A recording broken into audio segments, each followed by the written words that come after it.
Yun kumusta kayong lahat mga kabantay? Time check ay 11:30 na ng gabi, break time tayo. Kaso yung baon nating ulam ay napanis. Kaya naman, ito na naman ang ating kinakain ngayon, ang paborito ng bayan, biryani. Tara, kain po tayo mga kabantay, para sa ganon ay may lakas tayo sa ating pagbabantay. Buhay OFW, kailangan talaga ng sipag at tiyaga. Bonus na lamang kung ikaw ay gwapo. Kasi pag meron ka nito, kahit mababa ang iyong sweldo, ay lagi kang panalo. Biryani muna. Ito yung kasama ng biryani, meron siyang pang appetizer. Lemon, carrots, sibuyas, saka itong dahon, tawag dito, nalimutan ko na. Saka na lang. Tapos meron silang ito yung sauce, pickles pala, hindi pala sauce. Ito yung ano nila, sauce Mario Joseph. Uy, tumulo pa. Plastic. Break time. Kain po tayo, mga kabantay. Kain po, mga kapwa ko OFW, mga kababayan natin dyan sa Pilipinas, mga followers. Kain po at shout out sa inyong lahat. Break time natin. Meron tayong break time na 1 oras. Yan Ito yung tinatawag na biryani.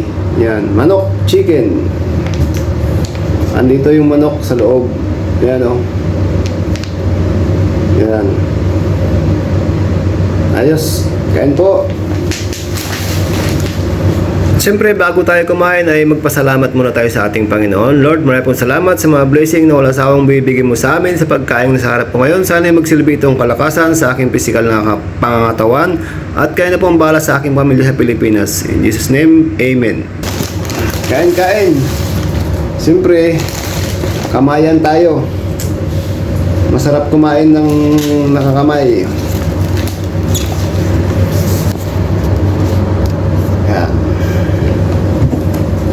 Unahin natin muna itong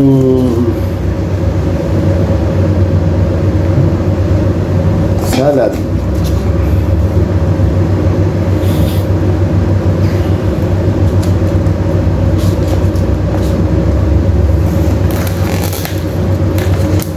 Spinach pala to, spinach. Pipino.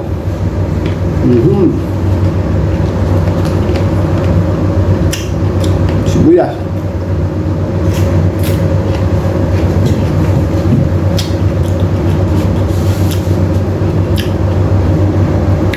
Kain po, kain. Ang dami ng kanin.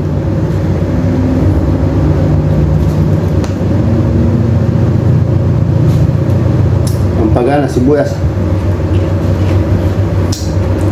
Pino.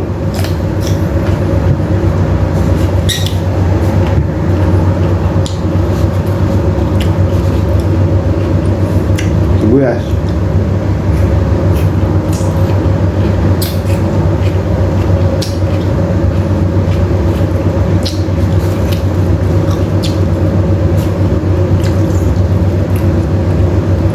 Carrots.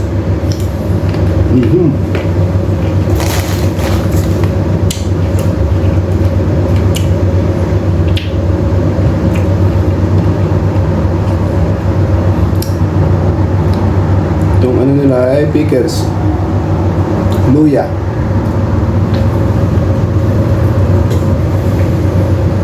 Kain tayo ng ganyan. Lagyan natin ng pickles. Panalo.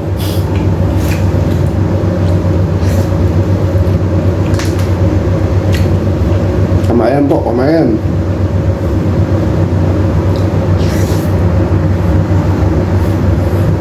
Gutom na.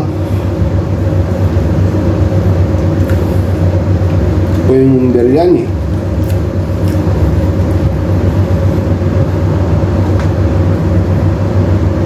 Masarap din yung biryani yung isda.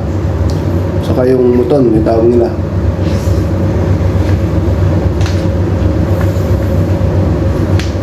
Tupa. Yan.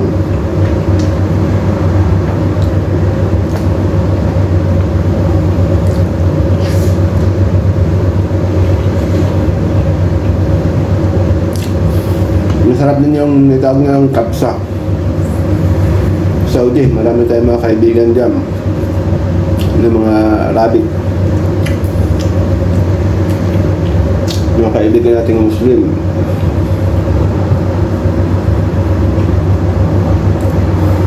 Noong first time kong makatikim ng ganito, mga kabantay, sa Pilipinas pa ako noon. Nagbantay tayo sa hotel, tapos may mga kaibigan tayong Arabo na nag-check-in sa hotel, nagluluto yung mga ano nila ng ganito, nagluluto sila ng kabsa yung tawag nila, pero same din ang ano lasa, biryani dito. Lutong ano yun, Saudi, masarap, napakasarap.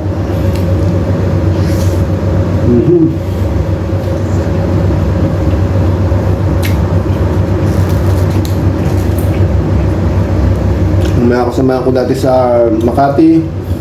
Shout out po Sir Joven Imperial, yan. At si Sir Billy Abugadi.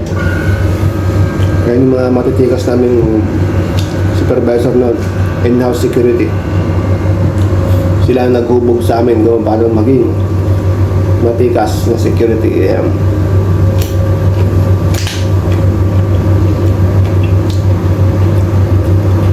Ano, year 1998. Nagsimula ako lang 1998 hanggang 2012.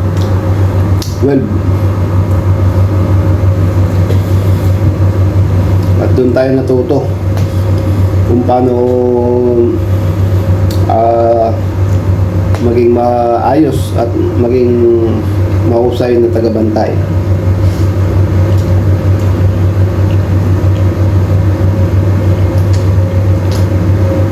Siyempre, ang dagdagan ng kaalaman natin kasi may mga customer kami, may mga guest kaming Arabo, mga galing sa iba't ibang bansa sa Middle East.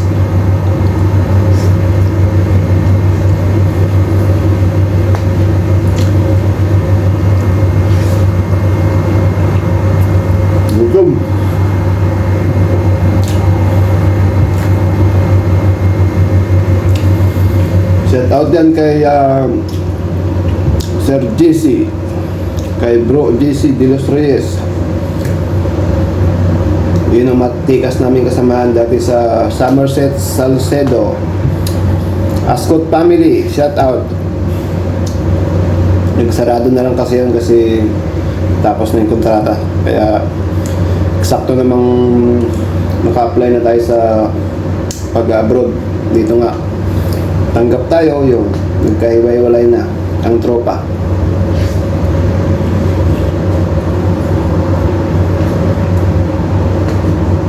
Isang pinakamatikas na kasamahan namin, in-house security na siya ngayon, supervisor Sir Rasi. Yan, shout out sa sir.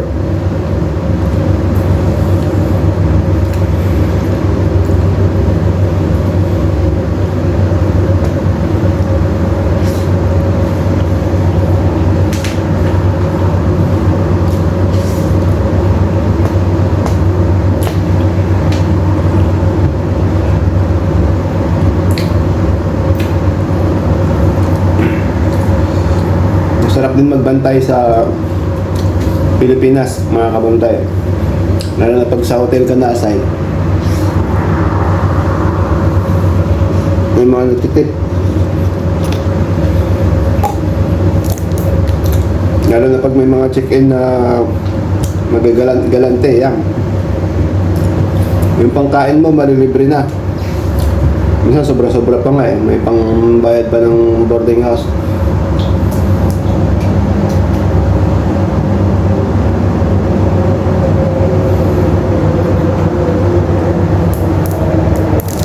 Lalo na pag after Ramadan, yan, dagsang mga guests namin na galing Saudi na mga galante. Hindi ka talaga masisiro pag mga nag-check-in yan ngayon. Shout out sa mga billman namin dati dyan sa Somerset, Salcedo.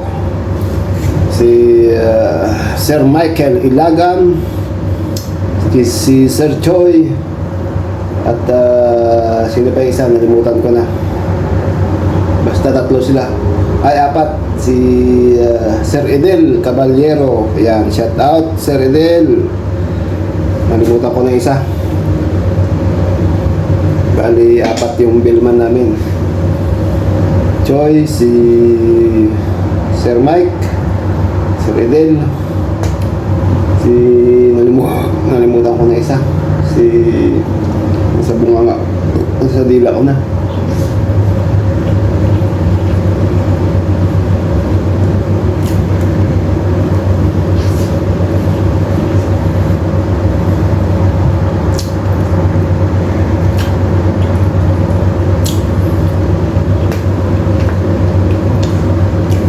Kain po, kain, mga kabantay. Gutom tayo, daming kanin. Ano to, bali 13 dirham.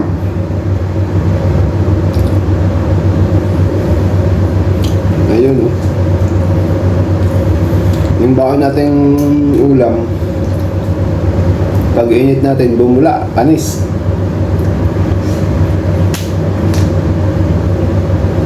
Wala.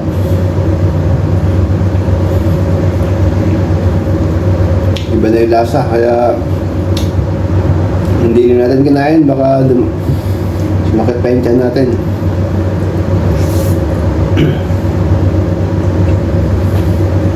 Pero nakakatipid talaga pag nagluto.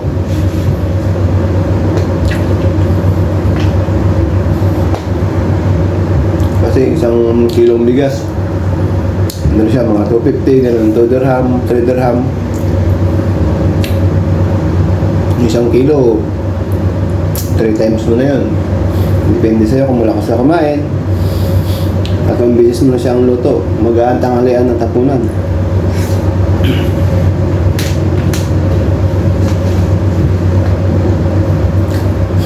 Tapos 1 kilong isda.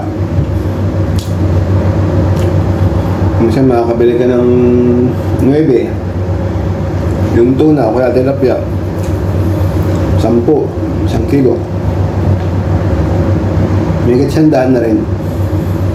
1 kilo sa pag-convert mo sa peso.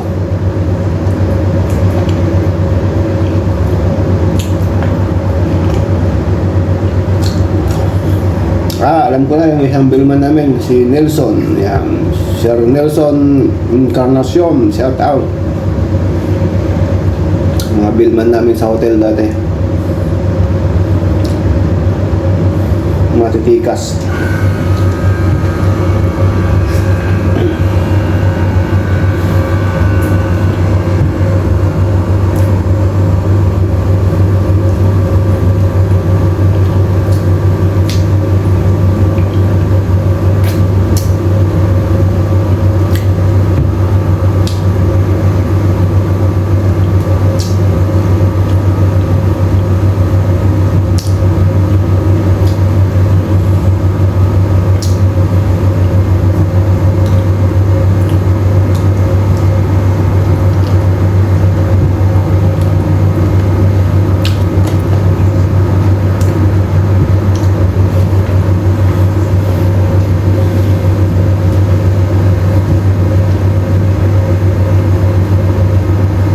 Yan, dahil pa natirang kanin, bibili natin sa pusa.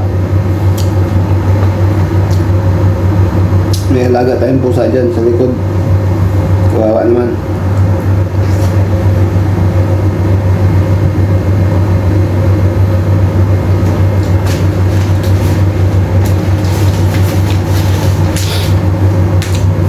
Bigyan natin sa pusa.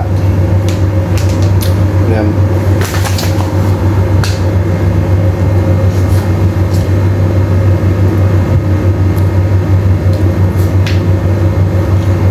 talaga magkamay. Hindi dila-dilaan pa yung kanan.